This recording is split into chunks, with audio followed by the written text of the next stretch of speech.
All right, hello everybody. I'm BMillzebub, and welcome to another Apostate interviews. Tonight, I am going to be talking to someone a little different, and by different, I mean not an atheist. Everybody, say hello to Danger Hissy, and Danger Hissy, say hello to everybody. Hi, everyone. All right, so I like to start off the same way I end all my interviews. Could you tell us a bit about yourself and your channel before we get into it? My channel is very new. I've only got a couple of videos up there. I'm a historian by insofar as I've studied history at undergraduate level, and I'm currently in the middle of writing my master's dissertation in classics. So that's my main area of interest, and that's what most of my videos are going to be on as I pick up. But pretty much anything that takes my fancy. It's such a new channel, I haven't quite figured out the direction of it yet, so we'll see where it goes. All right. So, what's your former religion? I was raised Catholic. Yeah, we got something in common there. So, I mean, is that common where you're at in England? I know there's a bit of a historical dynamic between Yeah. Catholicism and the various forms of Protestantism. Yeah, I mean, there was never any problem finding Catholic schools to go to, and Catholic churches are fairly common. I mean, my dad's Polish, so there's quite a large community nearby. I wouldn't say it's common. Most of the people I grew up with are either Church of England or some other sort of non-dom of some sort. I know a few Methodists, a few Baptists, that kind of thing. But I wouldn't say it's rare. So I don't know. I realised recently that I didn't actually know anyone who wasn't Christian. And by Christian, I mean went to my Catholic schools or was related to someone who went to my Catholic schools or was family until I was older than 16. So, other than sort of the odd Muslim I'd met in school and things. So it's not uncommon. Okay. So, what is it that got you to start doubting that Catholicism was, true? I mean, to be honest, my first doubts were probably when I was doing my first communion lessons when I was about 7. And I remember asking the teacher who was doing those lessons, "Oh, it's not really um, Jesus's body, is it? Talking about the bread. It's got to be just a symbol. It can't be real." And the teacher looking at me saying, "You don't understand. You just have to have faith. Just accept it." Um, and I went home and was quite horrified and asked my mum if this teacher was okay to be around because they struck me as a little bit, you know. Um, and but I went through with the first communion at 7 years old. You kind of not old enough to say no to your parents, and they'd already bought the dress. So, and then when I hit about 11, 12 years old, um, as most people, puberty kicking in, new school, high school, all the rest of it. And it was John Paul had just passed away. Benedict had just come in, and I was questioning my sexuality. And then, of course, he stood up on Christmas Day, and I'll never forget, he said, "LGBT people are a greater danger to the world than global warming." Thanks, mate. Nice one. And I think within about 6 to 8 months of that, I was calling myself an atheist. There were other things going on in the background. My mum was quite sick with me growing up and things, and I started to question why God would put her through that and put me through that and all the rest of it. But that was kind of the straw that broke the camel's back for me. So you said you became an atheist. How long did that last? That lasted until I was about 16. And I was a typical teenager. I thought I knew everything. I knew nothing, and I was just, prove it, prove it, prove it kind of atheist. But I went to Catholic school, so you kind of get a little bit militant when you're getting it rammed down your throat at every opportunity. And then at about 16, I sort of went back a little bit because I left my secondary school and went to sixth form college. But I wasn't particularly serious about it. I still hadn't done my confirmation. I'd refused to do it point blank when I was in secondary school. And my mum had sort of said, well, you're old enough to decide yourself now, so that's on you. And then when I was about 18, I just met my then boyfriend and learned that he was Christian. And we were long distance, but I started connecting with Christians in my local area at university, sort of 18, 19. And I fell in with the Trinity Life Church for about 8 months. I don't know what I was thinking.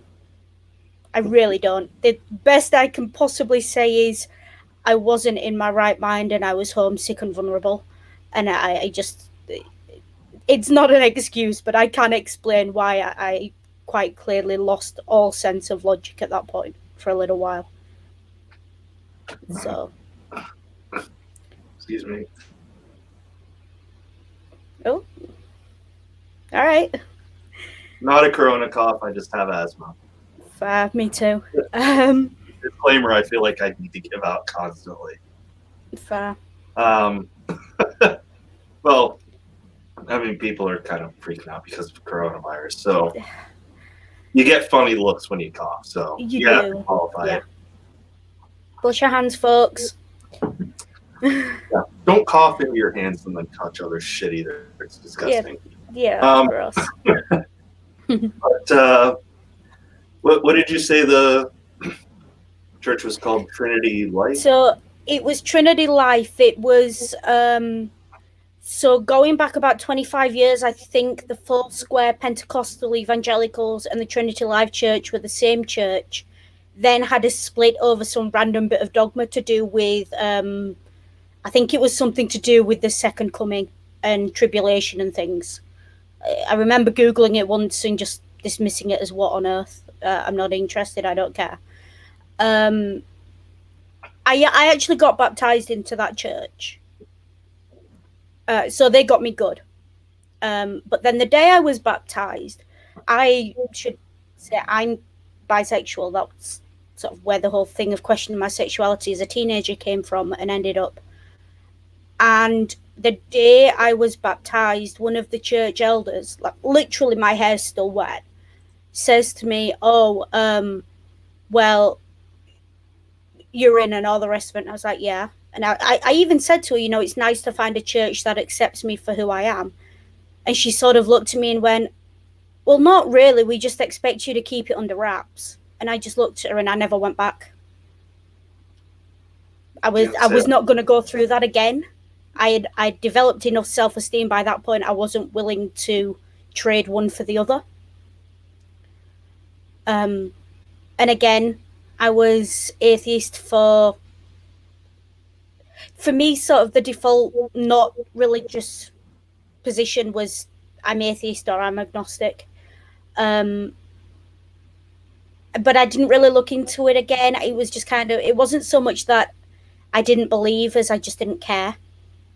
I was indifferent to religion for the better part of about 18 months.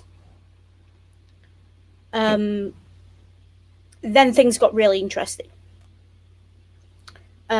My mum passed away in 2014, and she was always a Catholic, and I wasn't claiming any religion at that point, but I was, I'm sure you'll understand, 20 years old and angry. And so I fought for her to have a Catholic funeral, but I didn't particularly believe in it, and I just, it was more about her wishes than anything else. And I was Catholic insofar as I was raging at God for taking my mum away from me. I was an angry, claiming to be ex-Catholic. And then I sort of fell off the wagon mental health-wise for the best part of 2 years, which, again, all related to that. Then I finally finished my undergrad degree, started my master's, and found paganism in the meantime, which is where I've ended up, via flirting a little bit with Wicca. That's, believe it or not, the short answer to your question. There's other bits in there where when I was at uni I flirted with Islam and things, but I found where I'm happy, at least for the time being, so that's where I am. Well, I mean, being an interview that's intended to go on for about an hour, I'm sure it'll get more fleshed out than that. Yeah. But that's the general timeline overview of it. All right. So you discovered, what form of paganism do you follow? Would probably be at the moment I identify as Roman pagan, of the Numa tradition, no meat sacrifices, the Roman pagan tradition. But as I'm sure you know, Roman and Greek, ancient Greek, Hellenism is very syncretic, and the two very much merged, especially sort of in the later years. So when I talk about my deities, I will use either or, the Greek or the Roman, whichever one I'm sort of better at pronouncing, or whichever one is the story that goes with the deity I'm talking about at that particular point. Well, I mean, my understanding of the way the Roman religious system works is that they would include religious systems from the places they took over in the empire. So, like when they took over Scandinavia, they got to the German area. When they got there, they took over the gods that they had there, and they even tried to do the same thing with the new Christian god in Judaism, but neither wanted that. Yeah, they gave the Christians the opportunity to co-worship, as it were. So the idea was, you can worship your god, that's fine, there's plenty of mystery cults in Rome, but you still pay your taxes and worship the city gods as well. And the Christians and the Jews were just like, nope, monotheist, can't do it. So that's where that went. In very simple, generalized, and obviously from my point of view, probably very biased terms as well. But that's generally what they did. They invaded a place, they looked at the gods, and they went, oh, that one looks like one of ours, we'll have that. Or that one looks interesting, but we'll take that one too. So I'm very much, when I talk about, Greek or Roman or anything like that, I'm very much following that tradition in a way, but I try not to invade and encroach on other people's faiths too much. Well, unlike Rome, you are not an empire, so. No, I'm not. Although I'm sure there are days you wish you were. I wish I had the power of an empire. That would help. See, now, would you be a good emperor, more benevolent, or would you reign with an iron fist?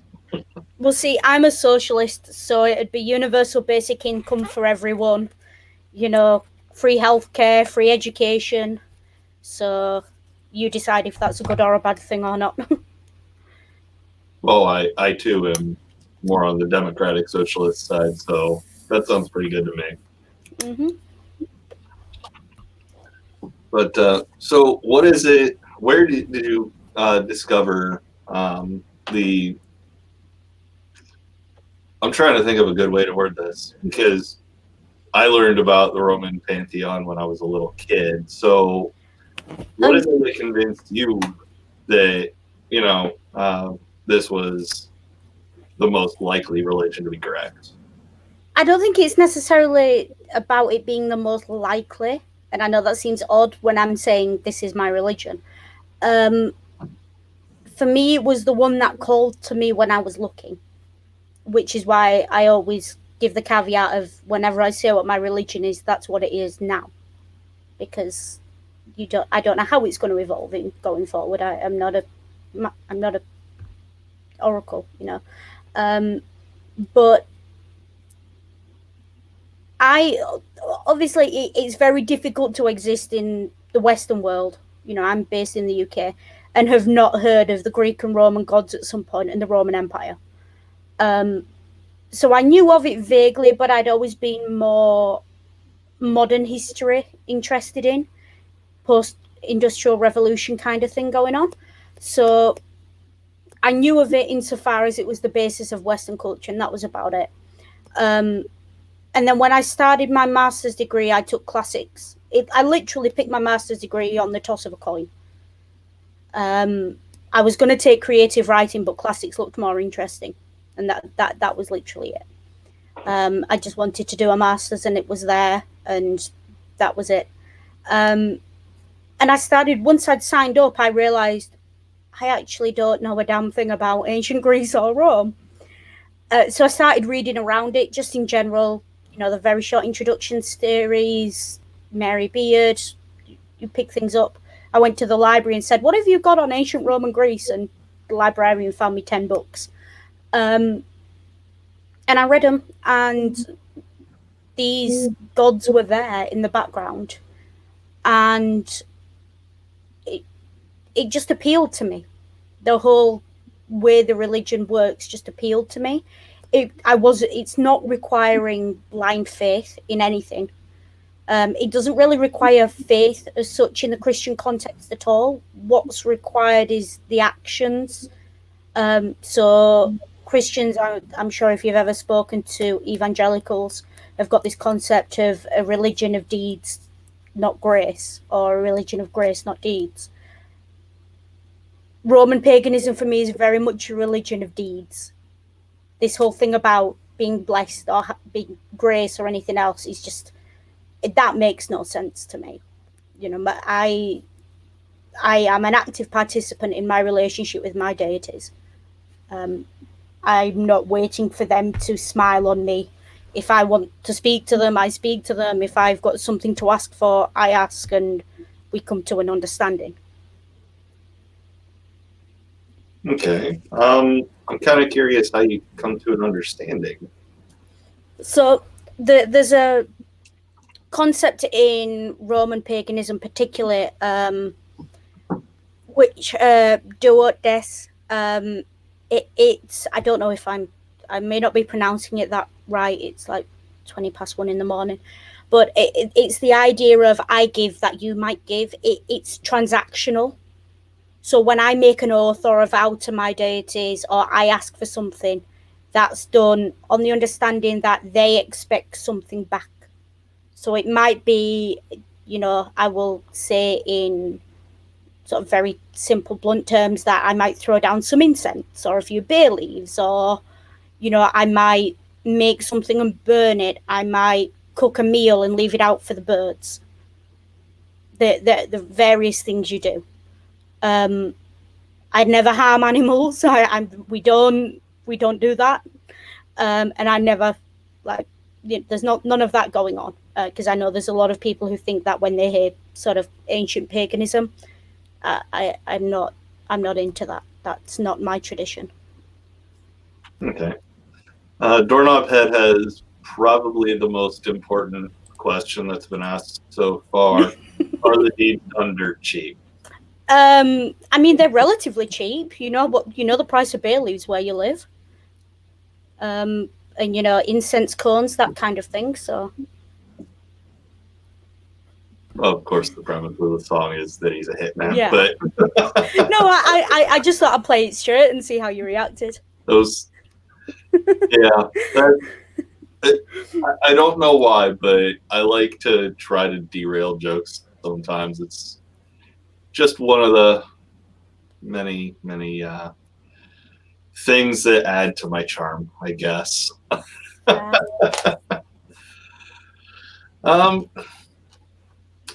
So what basically if I'm understanding correctly,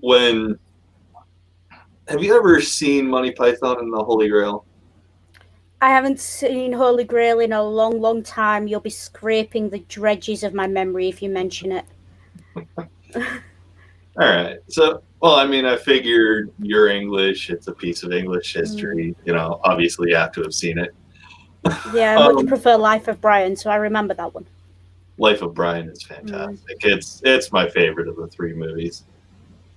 But so when you got those books from the library and you read them, did you have like the thing that happened to Sir Galahad when he comes across the Catholic anthrax, the thing? Oh, no.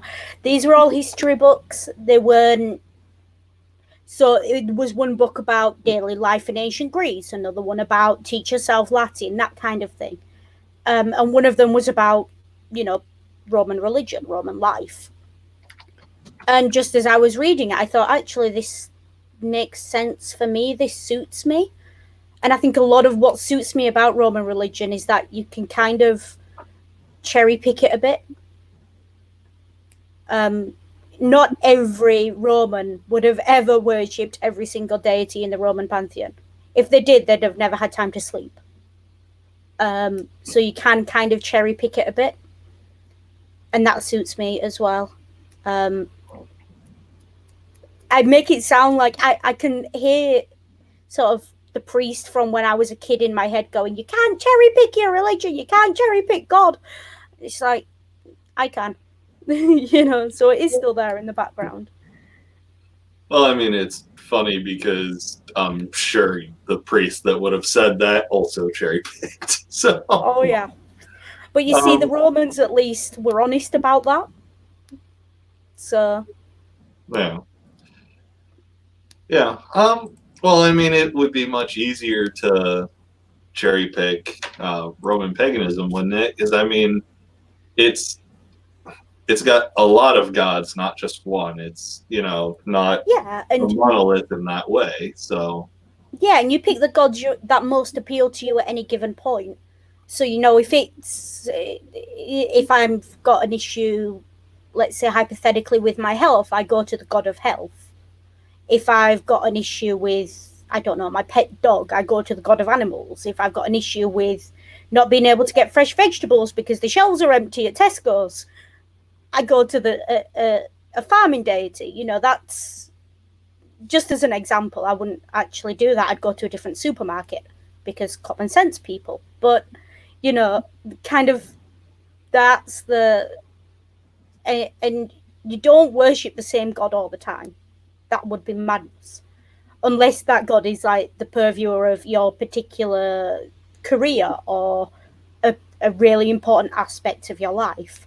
So a lot of Roman soldiers, for example, were part of the Mithras cult. Or you have doctors still in the Hippocratic Oath invoke Asclepius. Or they did until very recently, if they don't still. Chiron and things like this. And so it is very much the religion is made to suit your life, not the other way around. That's an interesting concept. I think people should pick up again. Yeah. If they're going to be religious, make it work for you. Not the other way around. Yeah. So, I mean, talking about people, picking a god that would be more suited to how they live, do you have any particular preference to a certain god? Or I have certain deities that I go to more often or have more of a relationship with, insofar as if I'm just generally needing a deity, they're the ones I'll go to first. For various reasons, female deities, well, I'm a woman. For a while I rode a motorbike, so I kind of borrowed Epona, the goddess of horses because it was the closest thing to a motorbike. But that goddess was actually originally a Celtic goddess that the Romans had adopted. So there was a logic to it. It was my logic, and that's what fit. So it was a pawn for to keep my motorbike running and to keep my shiny side up, kind of thing. So. All right. See, and before now, I would have thought Epona was just the name of the horse in the Legend of Zelda games. It is that too. That's. So yeah. I get the feeling that's where it came from. Quite possibly. The name of the horse in the game, obviously, not the centuries older. Yeah, I don't think they were playing Legend of Zelda in the 2nd century BC. No, the technology was probably, quite there yet. They probably would have burned me for being a witch if I'd played it back then. Yeah, maybe a few centuries later, but I don't know, because magic was a very common aspect of sort of pre-Christian paganism in Europe. So just from a historical point of view, sort of what we would think they would call magic was very commonly sort of invoked and part of the religion. But it was more superstitious, so it depends on where your preferences fall again. All right. Would you say that you believe in magic, or do you think these things can have an explanation in the natural world? I think most things have got an explanation. You can probably tell from my background, I'm a huge Harry Potter fan, but I don't believe it's real. I'm not going to try and run at a wall in King's Cross Station anytime soon. But I think most things are beyond my personal understanding. That doesn't mean they're beyond all understanding. And I very much think Arthur C. Clarke had a point of, any sufficiently advanced technology, which is fair. I do understand that a lot of what I probably put down to the actions of my deities or the result of my faith is probably just stuff that's beyond my intellect to understand. I do appreciate that on some level. That doesn't necessarily mean I think that my gods don't exist. It's more, this is the words I give to those phenomena that I maybe don't fully understand. Okay. So, would you say that your gods interact in the world in a way that would make more naturalistic sense? Like they don't violate the laws of nature, like Christians claim their God does all the time? I mean, most of my deities are the laws of nature to some degree, or are the personification of natural phenomena and the laws of nature. So, you've got Neptune, god of the ocean. The ocean doesn't break, it doesn't suddenly come out of the ground and, unless there's a tsunami, and we can explain that. You've got Zeus and his thunderbolts, and I'll say Zeus because that's the name everyone recognizes. We know how thunder works. So it's just a personification of that. Do I think that means that I shouldn't recognize those as powerful in a way I can't control or don't, or think are entirely based in science? There's always that tiny probability, so I'm not going to say anything for certain. And as I said, it's probably beyond my understanding, but the way I appreciate it is that you can explain everything and you can explain how something works. My religion sometimes fills in the hows and whys. So, we know that lightning is static electricity, but why does it happen here? Now, I don't know that because I'm not a climate scientist, or whoever else might know the answer to that. So my answer to it is, it might be my deity, and I've yet to And even if you can categorically prove to me that you can predict where lightning is going to strike to the second, I'll still say, well, you can predict it. It doesn't mean you know there's always ways around it. But I do try and keep my feet firmly on the ground, because I spent far too many years in Catholicism believing pie in the sky stories that make no sense. So I do try and keep my feet on the ground and combine the two as best I can. And I do appreciate I don't know everything. So none of that Jesus sacrificed his weekend, not his life thing. I could rant for a long time about Christianity and its set up there. Not least the fact that they think some randomer in the Middle East just sacrificed his weekend and managed to move a boulder that big, but can't explain how. And I just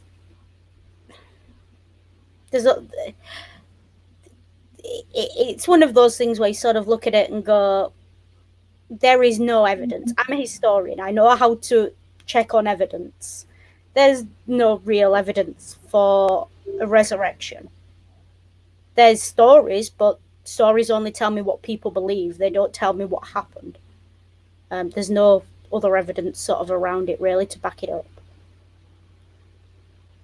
That's yeah, I find the whole Jesus story to be kind of silly anyway, because there are so many other older messianic figures that Jesus looks a little too similar to. Between Christian, Hercules, a couple other ancient ones, one from Sumeria that I can't remember. And if you look at it just right, the Buddha. Yeah, the sort of aspects of the Epic of Gilgamesh in there. There's plenty of Heracles stuff in there. You look at a lot of, especially Catholicism, and the similarities with paganism. I could write a book, I really could, but I don't have the time, and I don't particularly care to. But there's enough there that it could easily fill a book or two, I would think, if it hasn't already. Julie LaVoice is saying that she's not trying to be confrontational, but she never liked Zeus when she was neo-pagan, too rapey. I mean, I don't disagree. I don't particularly like him either. I just used him as an example everyone's heard of. He's not a deity I have a particular affinity for. I appreciate the raw power of the bloke, but quite frankly, I'm a woman. I wouldn't want to walk down a dark alley and meet him, so I stay away. It's one of those things. Although, to be fair, with Zeus, being a woman's not necessarily a sole reason for anyone to avoid him. I think everyone just should, because he had no self-control. Yeah. Not great. No. Of course, I'm pretty sure the Roman name they had for him was Saturn. Jove. Jove is the closest. Jove? Okay. Yeah. Jupiter. Oh, yeah, Jupiter, not Saturn. Yeah, because of the Jovian moon system around Jupiter, yeah. Yeah. There you go. Yeah, there's a fun thing you've learned, kids. The moons around Jupiter called the Jovian moons. So. And NASA sent Juno to check on Jupiter and his mistress, which still amuses me.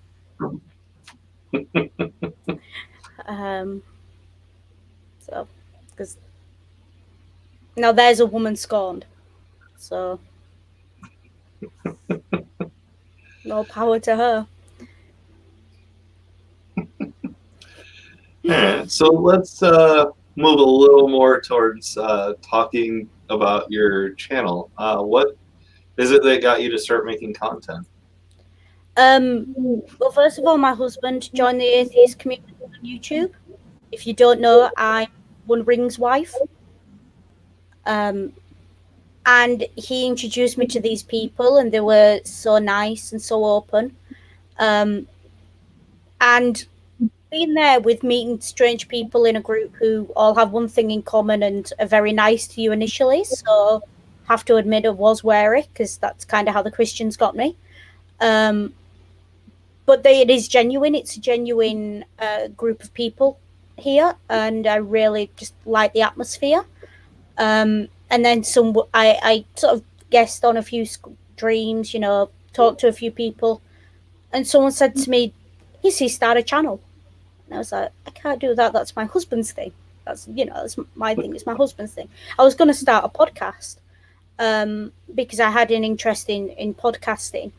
Then I realized that I have way too many different interests to be able to create a single podcast. So I spoke to my husband, and he was 100% supportive. He said, "Start a YouTube channel." So that's how that went. All right. No, I mean, you don't really have much content up yet. So far, you just got your Welcome to Hissy Hangouts or Hideaway. Yeah. I don't know why I want to say Hangouts so badly. I think I'm thinking of the old Google program that YouTube doesn't let you use anymore. But you've got your Hissy's Hideaway welcome video and video about social distancing. Do you plan on just doing a video on whatever tickles your fancy? Initially, yes, just until I get a feel for it, see where I'm going. I've got like a notebook over there, which is I've got about 3 pages of possible video ideas. I'm always batting around ideas, coming up with new things. So I'm never going to run out of ideas for content. I want to put it together, and I want it to be done properly. So it just takes time to build it up. I've only been going I think like a week since my first video, or 2 weeks since my first video, something like that. And as I said, I've got a dissertation due literally this week. Well, next week. Yeah, it's Monday morning now, this week. So I want to get that out of the way and then really focus on the channel and see where it takes me. I know either way, there will be a lot of Harry Potter content because that's my main fandom.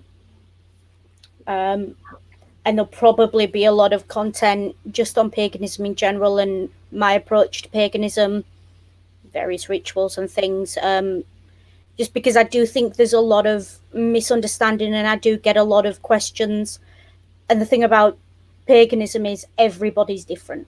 You can talk to me who says I'm Roman pagan, talk to someone else tomorrow who says they're Roman pagan, and they'll tell you a totally different story with totally different ideas. And that does interest me, but I do feel like I can at least give my view on it a little bit. And I do have something possibly worth saying there, so we'll see how that goes. And then husband does a lot of medium musings, but I have interest in historical drama and fiction, so I'll probably end up. So many ideas when you start a new channel. Sometimes you don't know what you're going to do with it, and it's just the case of wherever the wind takes me until I, find out what suits and what doesn't and what works. Yeah, I thought when I first started my channel that I'd be doing more response videos, kind of like, what everyone else does.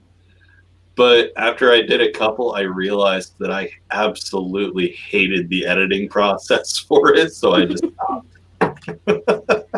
Yeah, no, I am finding that, and my problem is I don't like scripting and working from scripts.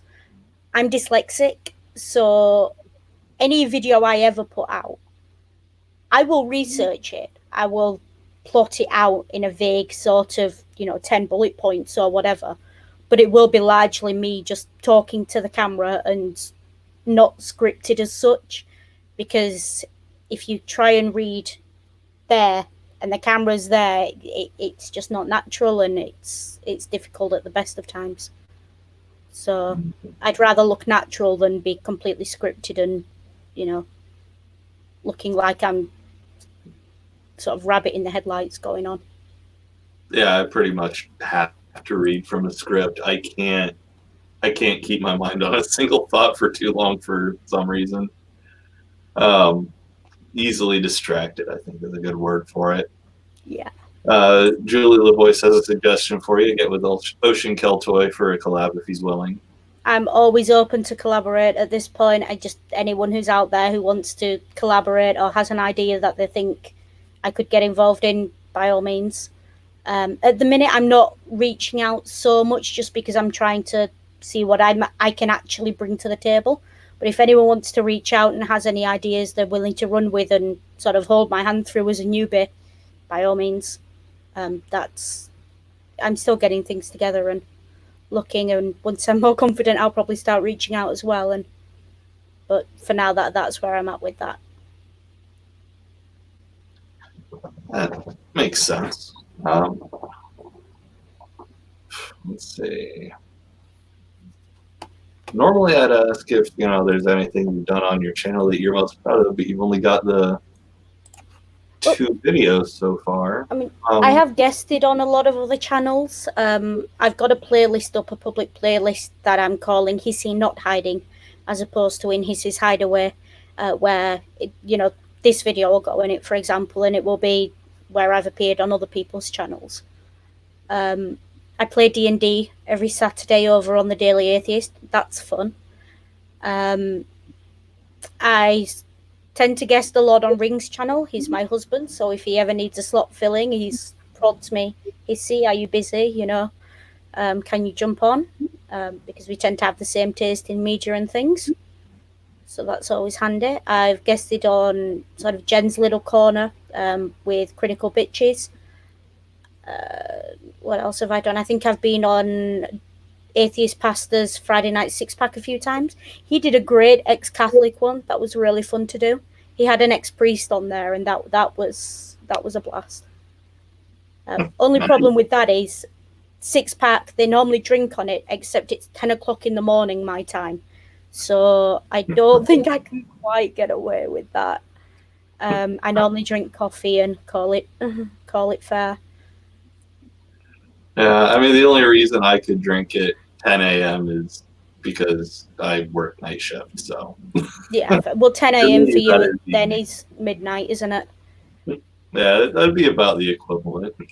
Yeah. Let's see. But I mean, I would ask, what appearance on another channel is your favorite, but I'm not going to do that because I don't want anyone else to feel bad, because obviously this is your favorite right here. Obviously, my favorite's always the one I'm doing in that exact moment.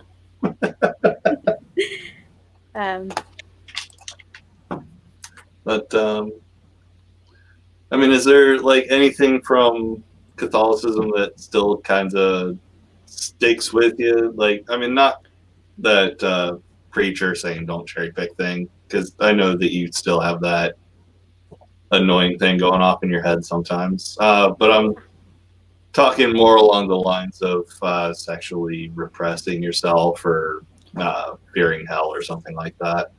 I don't fear hell. I have a very pagan view of the afterlife.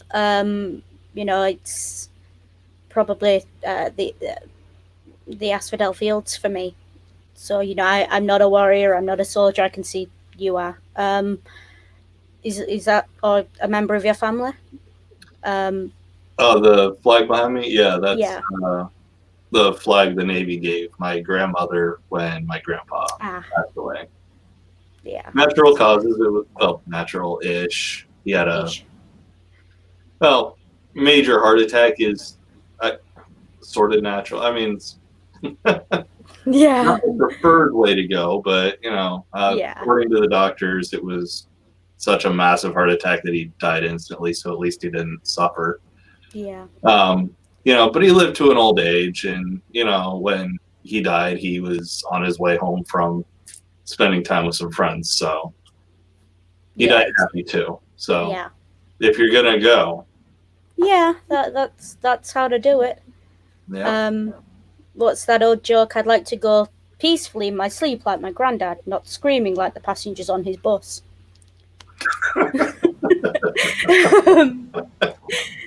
So it's one of those, isn't it? But I think it's. I'm not a soldier, so I'm not going anywhere too special or anything like that. But I expect sort of fairly reasonable afterlife. I'm not afraid of hell. One thing that does stick with me, I do still struggle not to call priests father, just because it's there. The sexual repression, I went kind of totally the other way. I'm very open about things like sex and stuff. I'm sure I make my husband blush far more than he's healthy. He enjoys it really, although he won't admit it, I'm sure. I still, I don't know, you said you're ex-Catholic. I still have to remind myself that I'm allowed to eat meat on Good Friday. I do make a point of eating meat every Good Friday. Like, I will make sure I've got bacon in so I can have a sandwich in the morning. But I still get that twinge of, oh, should you really be doing this? That's still a thing. See, eating meat was the easiest transition for me. Yeah. Because I wanted to do it anyway. Yeah, the thing about it is, I always used to crave meat on Good Friday when I wasn't allowed it. Now I don't really care either way. I don't really care either way. It's well, you want what you can't have. And that's that one. The things that stuck with me, it probably my education and sort of the impact it had on that. I'm in my mid-20s now, and realizing that there were huge gaps in my education because I went to Catholic schools. And I'm filling in those gaps slowly. Or certain things I was taught that I look back on and I think, were my teachers high that day, or did they really believe this? I was taught things like the thumb and the watch, the creation arguments. I was taught those as fact. Okay. Yeah. Yeah. Maker argument. Yeah. Mm-hmm. Paley's watch and was it Aquinas's thumb or something? Or the other way around, I can't remember. I had to learn the whole of Mark's Gospel for my GCSE. I'm so glad they picked the short one, because they could have picked John and then I would have been totally stuffed. And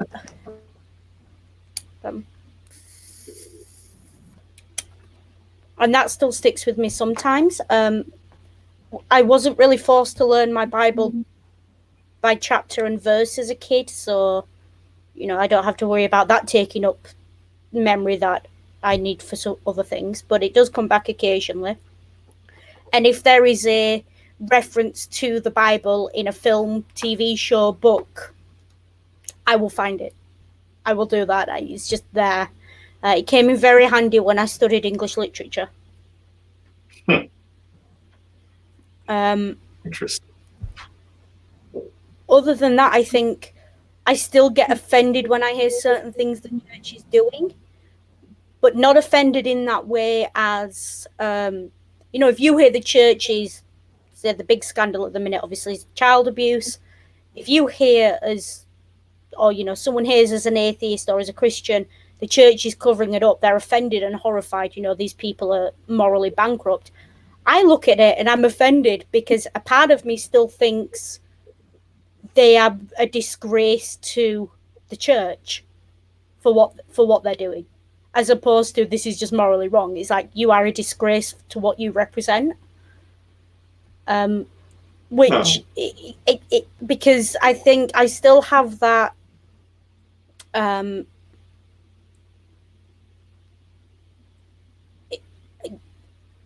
I can't say I respect the church, but I think I respect the ideals of the church.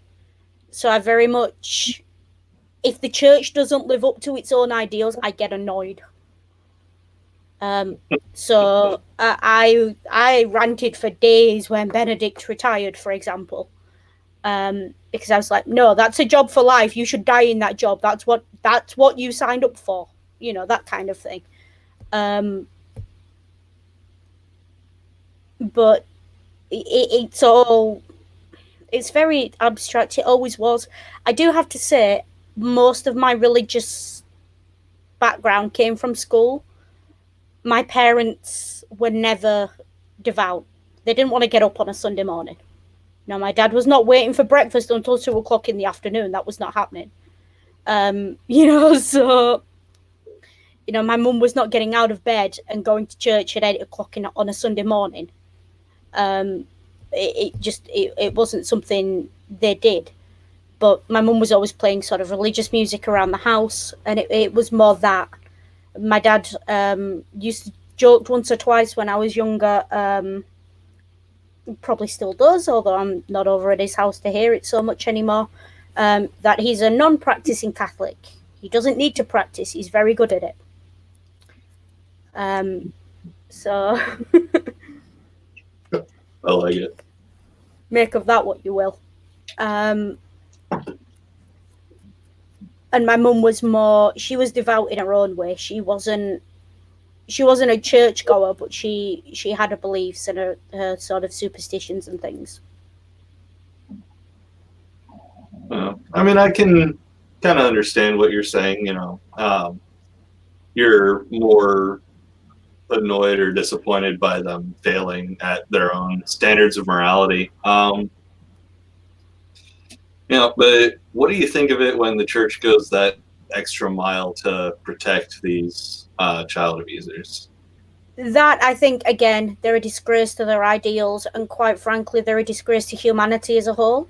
You should not be protecting abusers and people like that. I don't care what your religion is. If you are protecting someone who has abused and hurt a child, you are just as guilty as they are. And, I kind of hope that for these Catholics, because I'm very much, you'll get what you believe in one way or another. So I kind of hope that these people who are protecting those child abusers burn. I really do. So you take kind of the Tim Minchin approach. If you protect a single kitty fucker, then Pope or Prince or Plumber, you're a fucking motherfucker. Pretty much. Great song, by the way, Pope song. I love it. Yeah.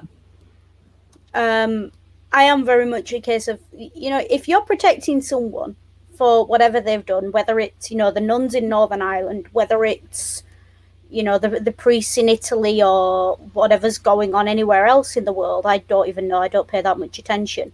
If you're protecting them, if you are justifying their behavior or trying to cover up their behavior, you are just as guilty as they are, and I will happily watch you swing for it if you're in a country where there's a death penalty.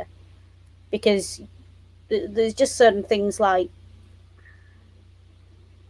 I am, in cases like that, I'm not normally a huge proponent for the death penalty, but for people like that, you do have to wonder what good they're bringing to the planet as a whole. So... Yeah, I'm not fond of the death penalty. In fact, I'm against it 100% of the time. But, I mean, I look at it this way. It's cheaper to keep someone in prison for the rest of their lives than it is to kill them. It is the way American does it. But, rope's quite cheap if you go to a hardware store. I say that being fully aware of how harsh and horrible that sounds, but when it comes to rapists and child abusers and people like that, I have no mercy whatsoever. I don't think they deserve any. They didn't have any for the children they harmed. So, which is another thing that used to irritate me about Catholicism. So I was bullied quite horrendously in school. At Catholic school, I was bullied quite horrendously. And every time I reported it, I got the religious spiel. Oh, this is meant to happen. You're meant to suffer. Just put up with it. And I was sort of hand waved. Like, no, go whistle.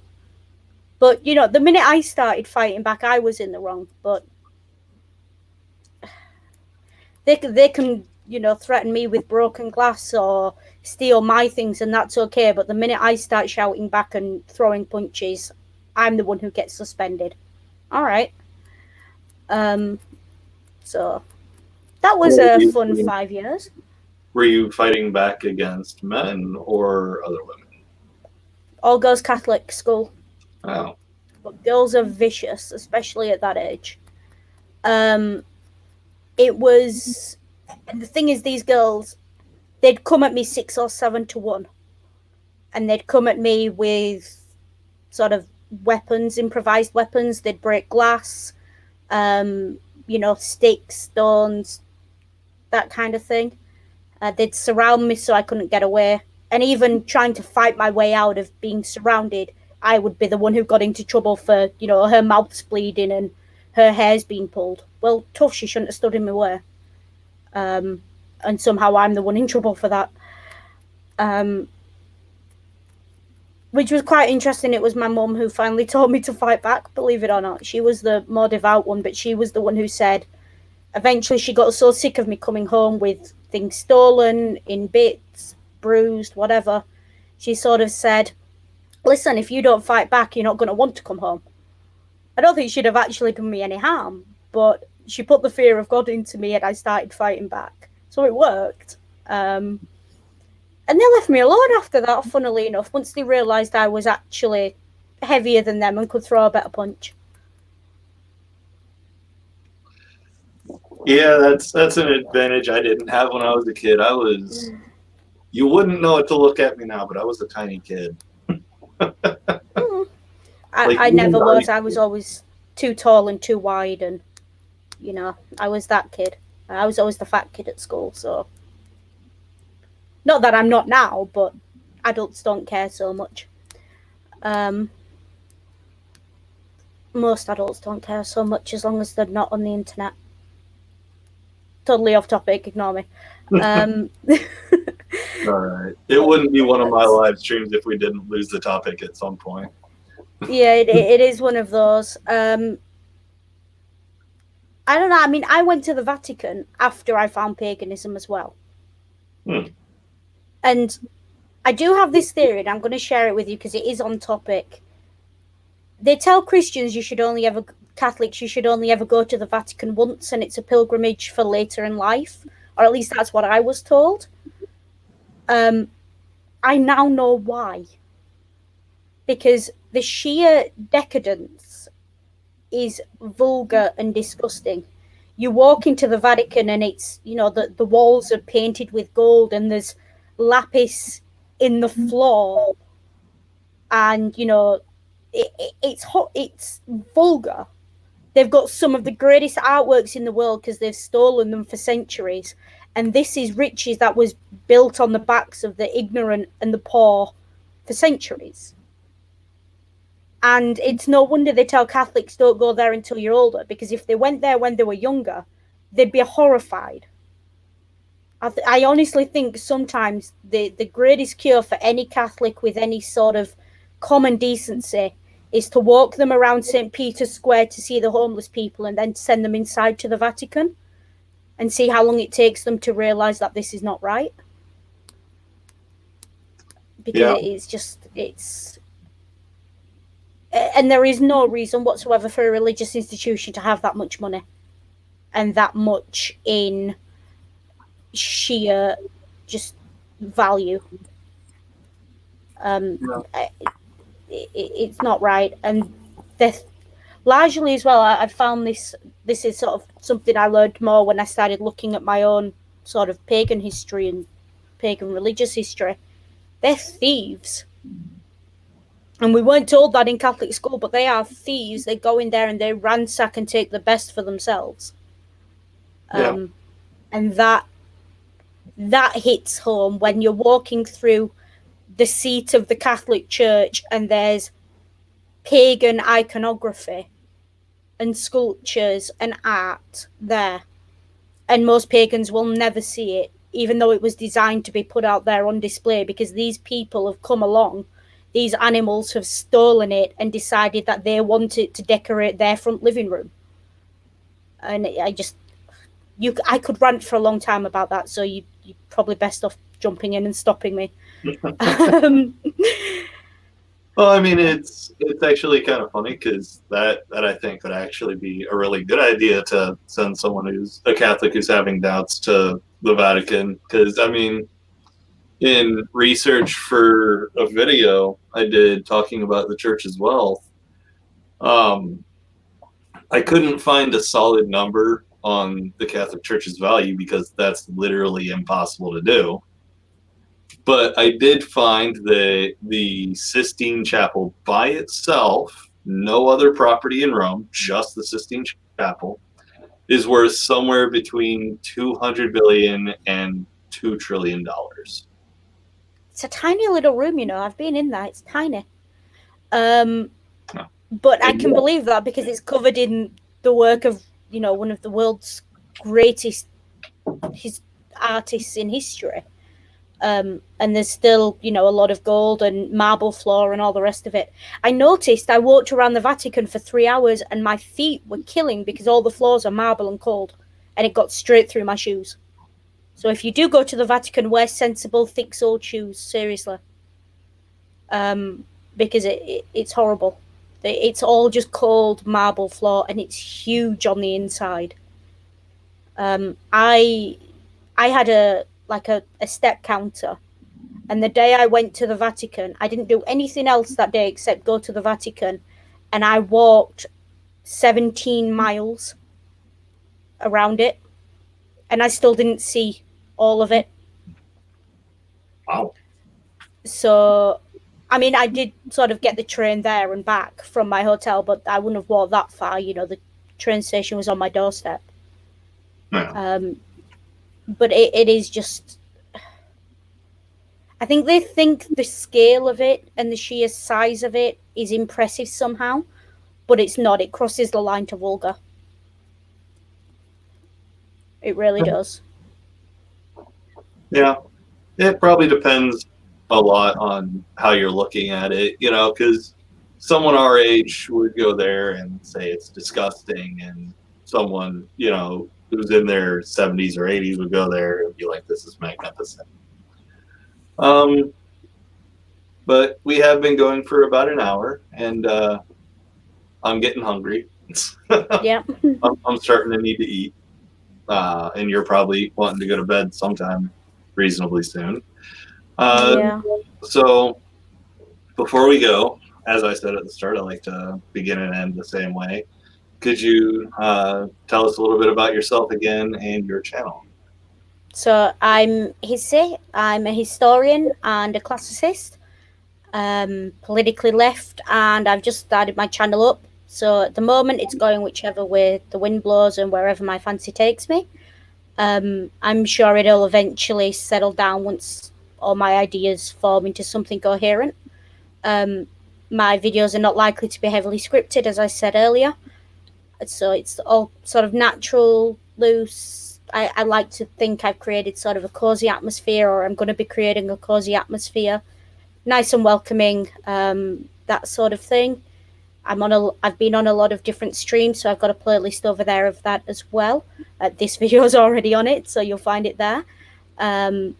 That's me at the moment. I'm also currently running a quote unquote Coronatine blog, which speaks for itself. I haven't updated it in a few days because I've been busy. Believe it or not, you can be busy while you're in lockdown. But that's there. I've got another blog I'm going to set up to coincide with the YouTube channel once everything picks up. My main thing for this week is finishing my master's dissertation, and then it's on for the YouTube stuff and seeing where that takes me. There's a lot of different ideas in the pipeline at the moment. I'm looking at history, media, stories. I'll probably end up talking a lot about my faith and my paganism. I don't proselytize. I'm not going to sit here and tell you to join my religion. I'm just going to tell you what I think, and what my ideas are, because my religion doesn't call me to drag anyone else into it. That's not my job. If you want to join, you join. If you don't, you don't. That's up to you. It's a very personal, private thing. I'm not going to try and drag anyone into it. So, you know, you don't have to worry about that. I know this is largely an atheist channel, but if anyone's concerned that they're going to go over to mine and have me preaching at them, not necessarily not preaching at you if I get started on ranting about politics or history, but when it comes to religion, I tend to, keep it on the down low there, and that's where I am with that. Yeah, it's something I've noticed about polytheists and pagans. Your interest really is not at all in converting people.